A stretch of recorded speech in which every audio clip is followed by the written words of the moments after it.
Os oceanos ocupam cerca de 70% da superfície do planeta e são vitais para a sobrevivência da vida na Terra, produzindo grande parte do oxigênio que nós respiramos. Os oceanos são também o grande responsável pela captura e sequestro do carbono que nós emitimos nas fábricas, nos automóveis e nos aviões.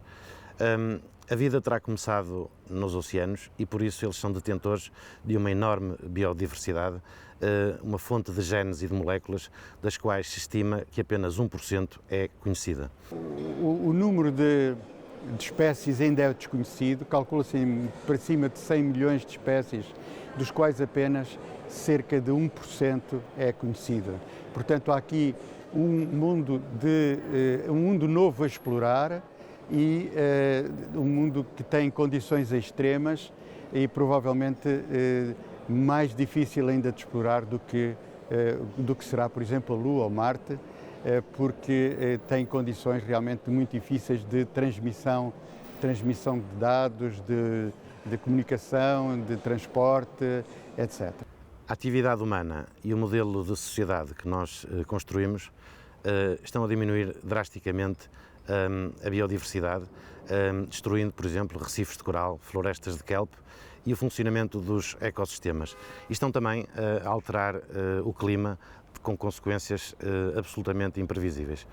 Os oceanos são responsáveis pelas alterações climáticas e regulam de forma decisiva o equilíbrio do nosso planeta. O fitoplâncton, por exemplo, consegue fixar cerca de 50% do CO2 que é produzido pelo homem no processo de captação de produção de oxigênio e, portanto, constitui um elemento fundamental, mais importante que todo o Amazonas, para a recuperação do CO2. Este modelo de desenvolvimento que nós temos atualmente é absolutamente insustentável, explorando de forma agressiva e abusivamente a natureza.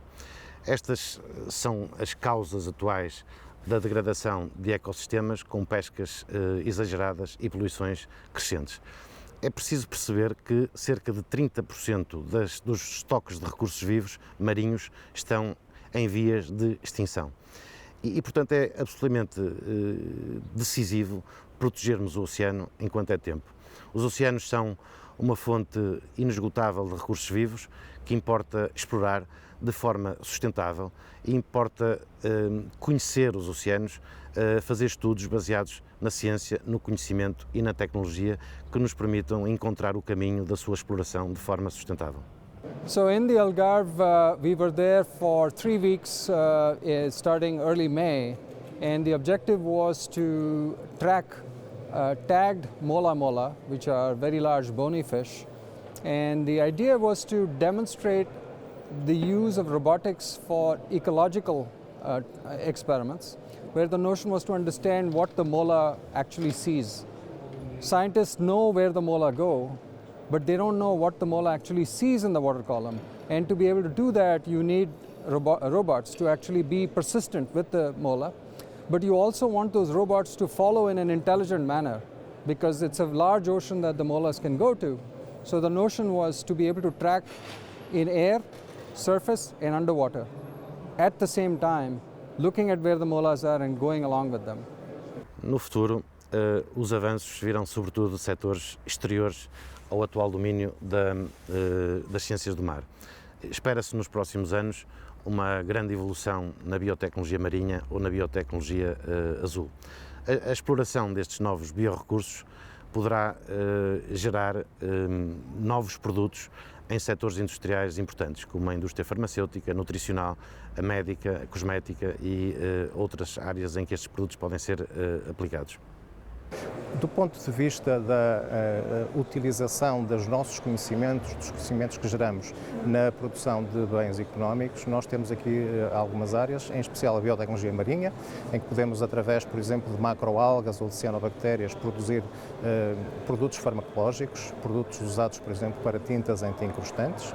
Na aquacultura, a produção de novas espécies em aquacultura, nomeadamente a aquacultura multitrófica, em que cultivamos peixes, moluscos e algas no mesmo sistema, com uma vantagem do ponto de vista ambiental. Uma economia do mar baseada na ciência e no conhecimento necessita de uma abordagem científica e tecnológica pluridisciplinar. É o caso, por exemplo, das energias renováveis e da biologia, o caso da produção de macro e microalgas, que pode conduzir à produção de biocombustíveis.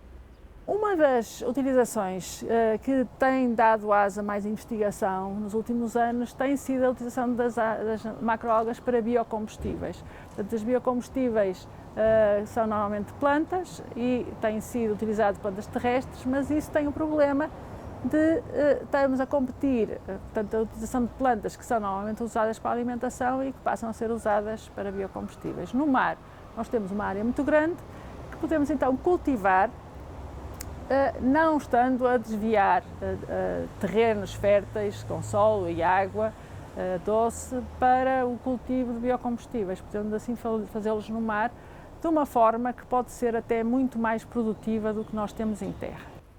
O futuro do planeta passa por uma compreensão destes ecossistemas complexos e pela sua preservação. Mesmo a grandes profundidades existem formas de vida muito pouco conhecidas que importa conhecer, explorar e estudar. Muitas espécies marinhas estão em vias de extinção e é importante a nossa atividade económica garantir a sua sobrevivência. O fitoplâncton é responsável por 50% da captura do dióxido de carbono que nós emitimos para a atmosfera e, portanto, preservar os oceanos é preservar a vida no planeta.